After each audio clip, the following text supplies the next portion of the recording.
So today we're going to dive right in. We talked about the top ways to engage your audience. Now we're going to deal with pacing tools. This is number 3. So number 1 was people to know. Number 2 was top ways to engage your audience. Number 3 is pacing tools. First things first, understand when you get up to give a speech, it's in a rhythm. Everything you do is in a rhythm. Life is a rhythm. People that live life well understand the rhythm of life. You have to understand your rhythm on that stage. Your rhythm is everything to your continuity and flow. When you're on that stage, you have to be in a rhythm. It's like a cadence. It's like marching to the beat of a drum.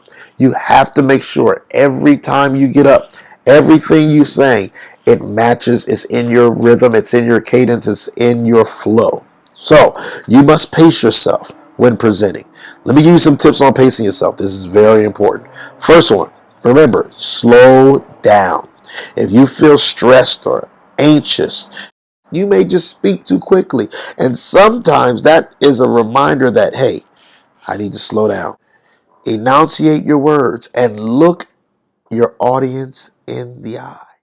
And when you talk to your audience, you're talking to people. So when you're calm, you're less likely to stumble over your words. If you stumble over something in the middle of your speech, you have to regroup and come back.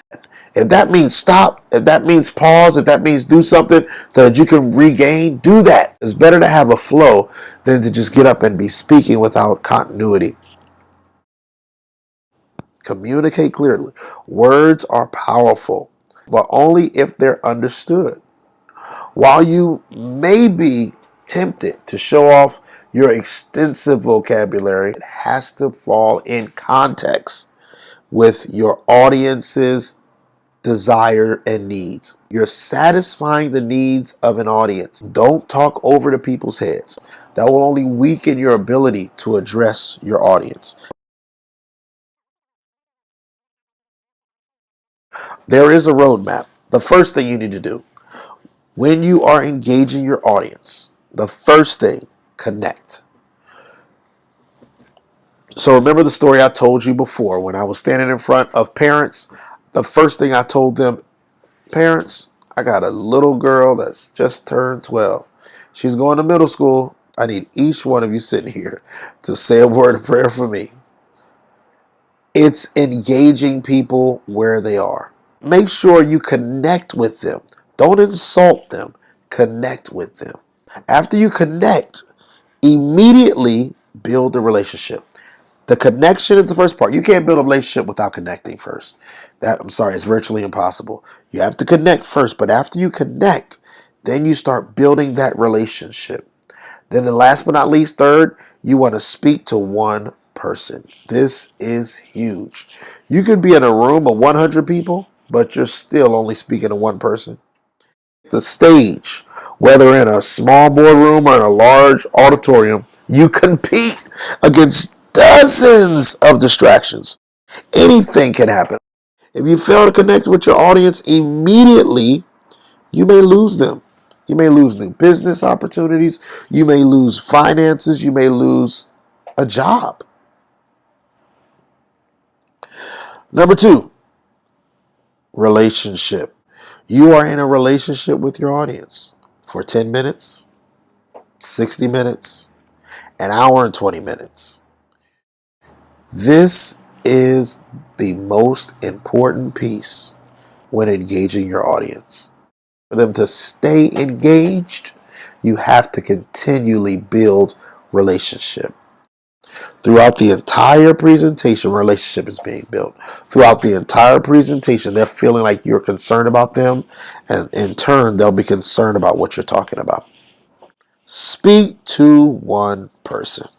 This one is so huge. You could be standing in front of an audience of 1,000 people.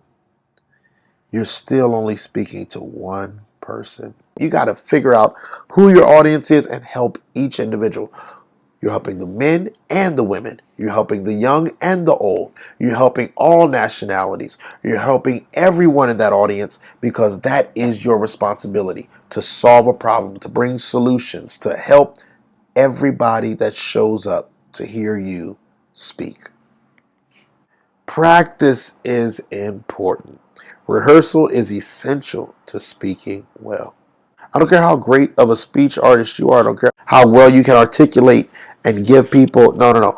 You would even be better. Even the best people that have the gift for gab, they would be so much better. And I say this to people all the time, but they don't believe it. Some people that have the gift of gab, they don't even waste time. They just go out there and do their thing, and they just know they got it. They know they're gifted, but they never figure out how great they can be because they haven't practiced.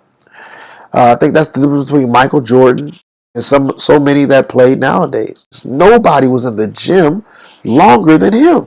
He practiced. He became the proclaimed best player in the world because he practiced. Guess what? You got to practice. First topic we talked about was studying your audience. If you go on that stage and you miss a vital part of your audience's need, all your speech was good. Everything you did was great. You did an awesome job. You still haven't satisfied all of your requirement because you have to meet the entire need of that audience to the best of your ability. Topic 2 is broken down into 3 segments. So we talked about people to know. We talked about top ways to engage your audience. We talked about pacing tools. All these rest on the implied method. Topic 3 also was broken down into 3 segments where we dealt with connecting with people. We dealt with relationships.